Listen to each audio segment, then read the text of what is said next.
I am a candidate for the 21st Senate District, State of California. That area includes the Antelope Valley, Santa Clarita Valley, and Victor Valley and parts thereof, but mostly the Antelope Valley, places in between, Adelanto, Apple Valley, Hesperia, Adelanto. And a little Acton. information about yourself, sir. Oh, well, What's your- I'm not originally from the Antelope Valley. I've been here for approximately 30 years. I came here working as a correctional officer in the early 90s. Was born originally on the north side of St. Louis. Joined the United States Marine Corps when I was 17 years old.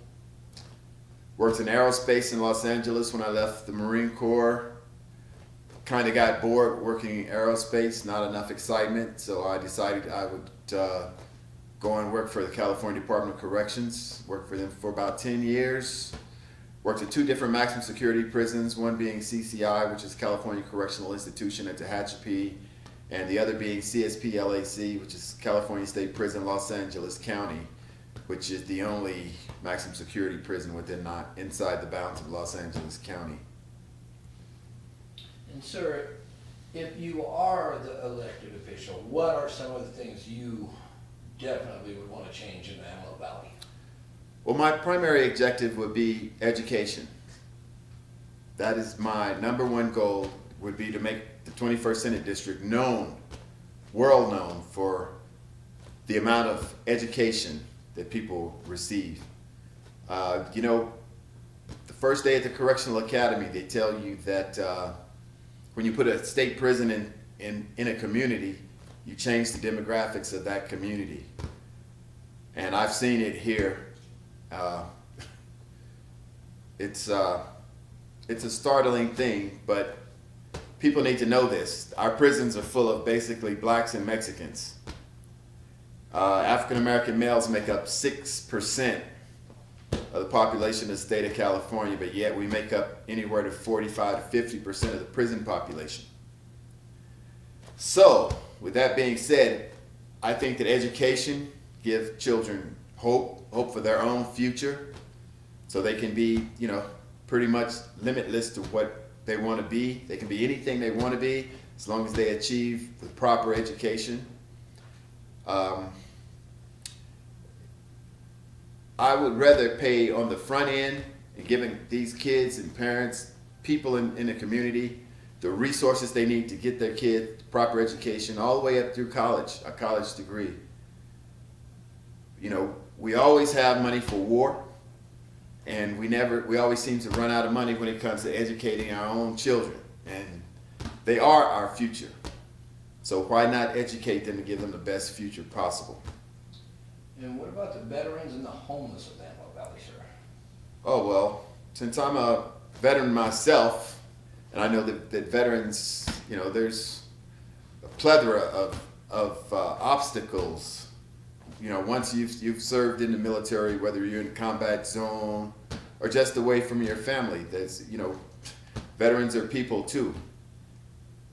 And everyone wants to wave the flag and scream and shout and talk about how much they love our veterans, but it seems like it stops once they get back home or turn back into civilians. They turn into the middle class, and then we don't really care about them that much anymore.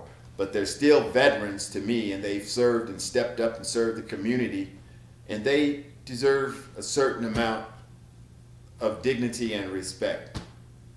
They deserve medical attention where they need medical care, housing, whatever we can help them with, and even counseling, even drug counseling. If a veteran needs assistance, we should give it to them, no matter what the price is. What about the homeless epidemic in the Antelope Valley?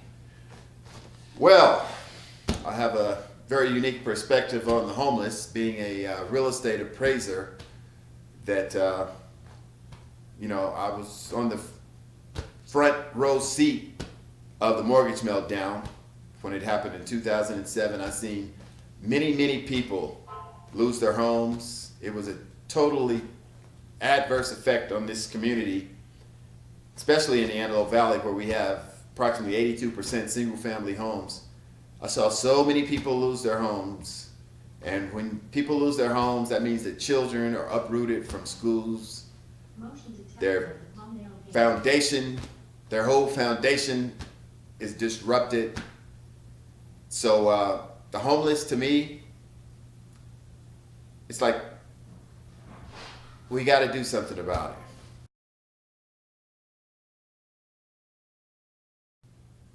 There's a topic that doesn't get talked about in the Antelope Valley, and that topic is the suspension and expulsion rates for our African American students. They're disproportionate as it relates to the demographics in the community. I have all the numbers, but we have way too many suspensions, and it seems like it's unique to the African American because we're always at the top of the list when it comes to lists that you don't want to be on, and no one can really talk about it. The black churches, I don't even know if they are aware of the problem. The politicians, and I have friends who are politicians, and they're honest. They come right out and tell me, well, Steve, if I said that, I would be considered a racist. And I know they're telling the truth.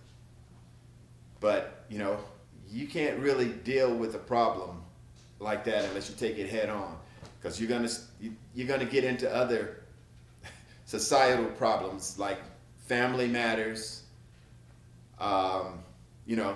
Because the parents definitely need to be looked at in a lot of these cases of our kids, having these high suspension rates and expulsion rates, and just not being able to function in an academic environment in a socially acceptable behavior without getting suspended. I don't know if this is part of the school to prison pipeline to where we start getting in trouble early, but it needs to be examined.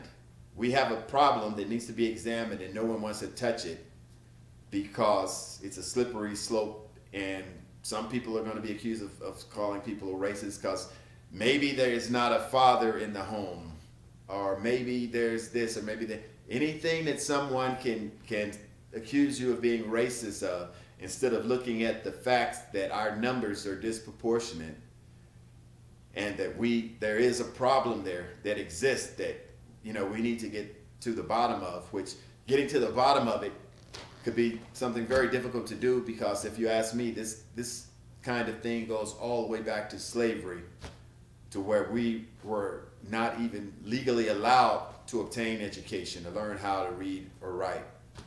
And these people, from a generational perspective, are still stuck in this same condition of trying to obtain education. So yeah, education to me is a big thing. Neither one of my parents graduated out of high school. They were kids of sharecroppers in northeastern Mississippi. So for us, the way they raised us was to ensure that we received a high school diploma, because that was the big thing back in the 50s and the 60s. You had to have a high school diploma. Well, nowadays, and when I was growing up, you need to have a college degree. So, we have a long way to go as it relates to education.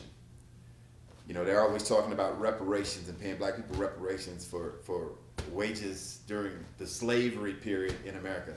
I say our reparations should be paid through education. I say educate all of our children for a couple of generations so we can get out of this institutionalized racist system of education, and our kids can advance, and we'll start having role models and people who have degrees and all of that within our family, and the kids can look up to those people instead of looking up to people who are like drug dealers and rappers and trying to, obtain wealth through sports. I mean, everybody's not going to be Michael Jordan or Magic Johnson. So to give people real and true hope, I think education is the vehicle that does that. It's the conduit to success for our kids is education.